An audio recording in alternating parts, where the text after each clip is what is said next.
The government's online harms white paper, intended to become a bill in the coming year, was designed to give Britain the toughest internet laws in the world and to make the UK the safest place in the world to go online. But while some of the harms in the white paper are real, like child abuse and online activities by terrorists, many are dangerously vague. They include so-called unacceptable content and disinformation.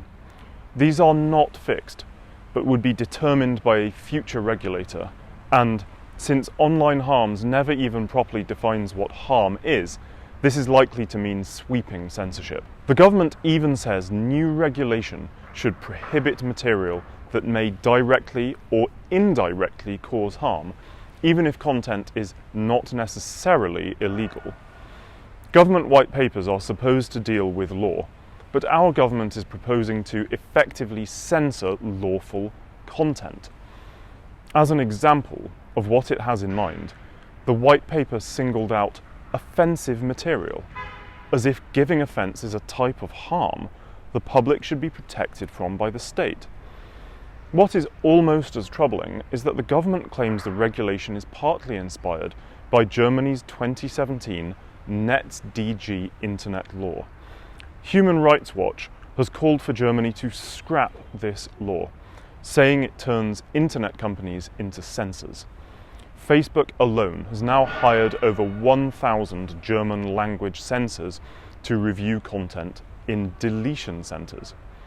In fact, President Alexander Lukashenko of Belarus, Vladimir Putin's United Russia Party, and the Venezuelan government have also cited NetzDG as the model for their internet laws. In 2017, Lukashenko referred to NetzDG to justify a crackdown on dissent and opposition before passing a law against fake news that orders social media companies to moderate comments or face fines or blocking, just like our own government's proposals today.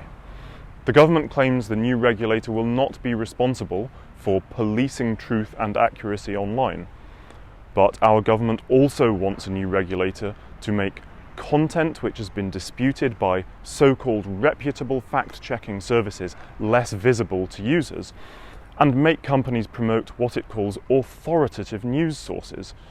This overlooks the problem that so-called reputable fact-checking often means fact-checking done by think tanks and others with their own biases. Other vague terms that the regulations will expect social media companies to prevent include unacceptable content. Because these concepts are so vague, social media firms will err on the side of caution to avoid harsh penalties, and that will lead to mass censorship. The government's approach even resembles China's censorship of what it calls rumours or disinformation, which Beijing also says could cause vaguely defined social harms. The government demands the blocking of what it calls extremist content and intimidation, but it gives no clear definition of what these mean, so online commentary that is simply hostile towards public figures could easily be censored.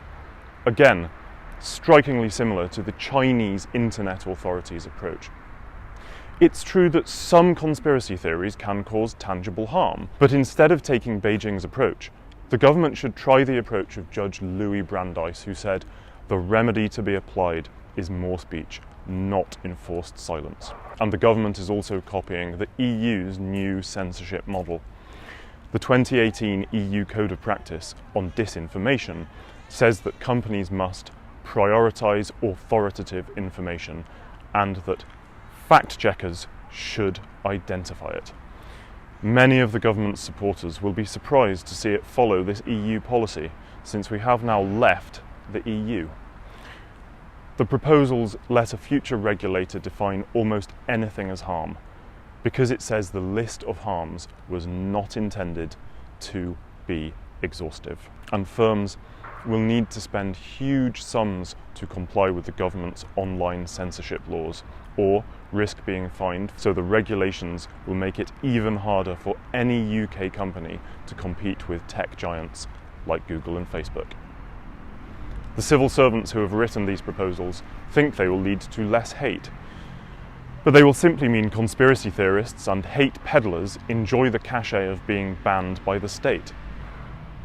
Later this year, the Free Speech Union will outline how the sensible parts of the white paper should be incorporated in new legislation without censoring legal speech or giving the UK Chinese-style internet laws.